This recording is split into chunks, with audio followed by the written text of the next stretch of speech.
5 দিন থেকে আমরা এই বন্যার পানিতে ফেসে আছি। এই ঝুপড়ি ঘরের উপরে বসে আছি 5 দিন থেকে, আর 2 দিন থেকে কিছুই খাইনি। কিছু ব্যবস্থা করো খাওয়া দাওয়ার কাদের ভাই। আরে হাসিনা বাবু, তোমার জন্য আমি খাওয়া দাওয়ার ব্যবস্থা কিভাবে করব বলো? কিভাবে করব খাওয়া দাওয়ার ব্যবস্থা? চারিদিকে পানি আর পানি, দূর দূর পর্যন্ত কিনারা দেখতে পাচ্ছি না। কোথায় পাবো তোমার জন্য খাবার বলো? কাদের ভাই, অল্প কটা মুড়ি আর চানাচুর ছিল, সেগুলোও আমি খেয়ে শেষ করে ফেলেছি। এখন আমার খুব জোর ক্ষুধা পেয়েছে, আমি আর থাকতে পারছি না। কাদের ভাই, একটা ব্যবস্থা করো তুমি। হাসিনা বাবু, তুমি খাওয়া দাওয়ার কথা ভাবছো এখন, আর আমি ভাবছি গোসল করার কথা। কারণ আমি 5 দিন থেকে গোসল করিনি, আমার গোসল করতে ইচ্ছে করছে। কিভাবে গোসল করব এখন? কাদের ভাই, তুমি কি বলছো? 5 দিন গোসল করনি? আরে পাশেই তো পানি আছে আমাদের, ডুব দিয়ে গোসল করে নাও, সমস্যা কোথায়? কি বলছো হাসিনা বাবু? এই পানিতে আমি গোসল করে নেবো? তোমার কি মাথা খারাপ নাকি যে এই ঝুপড়ি ঘর থেকে আমি নিচে নামবো? হাসিনা বাবু, তবে একটা কথা বলবো, আমি এই ঝুপড়ি ঘরটা আমি খুব মজবুত করে বানিয়েছিলাম, সেই কারণে এখনও ভাঙেনি। আজকে 5 দিন থেকে আমরা এই ঝুপড়ি ঘরে বসে আছি, এখনও ভাঙেনি। আরে হাসিনা বাবু, ওই সামনে দেখো, মোদিজি মনে হচ্ছে নৌকা নিয়ে এইদিকেই আসছে। হ্যাঁ হ্যাঁ কাদের ভাই, মোদিজির মতোই লাগছে। ডাক দাও, মোদিজিকে ডাক দাও। আরে মোদিজি, এইদিকে এইদিকে, মোদিজি সোজা আসো সোজা আসো, আমরা দুইজনে এখানে ফেঁসে আছি, আমাদের উদ্ধার করো মোদিজি। হ্যাঁ কাদের ভাই, আমি তোমাদের কাছেই আসছি, তোমাদের কাছেই আসছি। আমি খবর পেয়েছি হিরো আলমের মুখ থেকে তোমরা দুইজন এইখানে ফেঁসে আছো, সেই কারণেই আমি তোমাদের দুইজনকে উদ্ধার করার জন্য এসেছি। এসো এসো, এক এক করে নেমে এসো নৌকাতে, এসো, তোমাদের আমি কিনারাতে নিয়ে যাব, এসো। মোদিজি, আমাকে প্রথমে নাও, আমাকে প্রথমে নাও।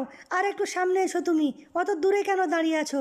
আর একটু সামনে এসো। আর ভাই, যারা ভিডিও দেখছো লাইক করো, শেয়ার করো, চ্যানেল সাবস্ক্রাইব করো।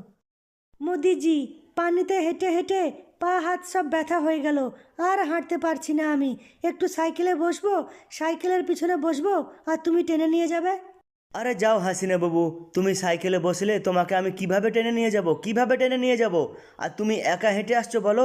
আমিও তো তোমার সাথে হেঁটে আসছি একভাবে, আমারও তো পা হাত পা ব্যথা করছে। তোমাকে আমি সাইকেলে বসিয়ে কিভাবে টেনে নিয়ে যাব হাসিনা বাবু বলো? হ্যাঁ, এটাও ঠিক।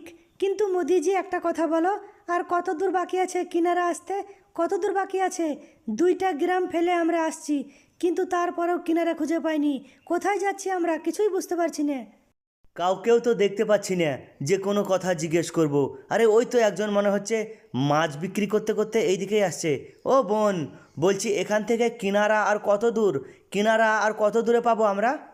ভাই, কিনারার কথা ভুলে যাও, আর একভাবে চলতে থাকো, চলতেই থাকো। এখনও 2টা গ্রাম বাদে তোমরা কিনারা পেতে পারো। এখন কিনারার কথা ভুলে যাও, একভাবে চলতেই থাকো, সোজা চলে যাও। বোন, তুমি একটা কথা বলো, এইখানে কি করছো তুমি? এই জায়গায় কি করছো এই ভরা পানিতে? আশেপাশে আমরা লোকজন কাউকে দেখতে পাচ্ছি না, শুধু তুমি একা আছো। কি করছো তুমি এইখানে? বোন, এইখান থেকে মাছ ধরে নিয়ে গিয়ে সবাইকে বিক্রি করি আমি। মোদিজি, সাহস তো কম না? সাহস দেখেছো?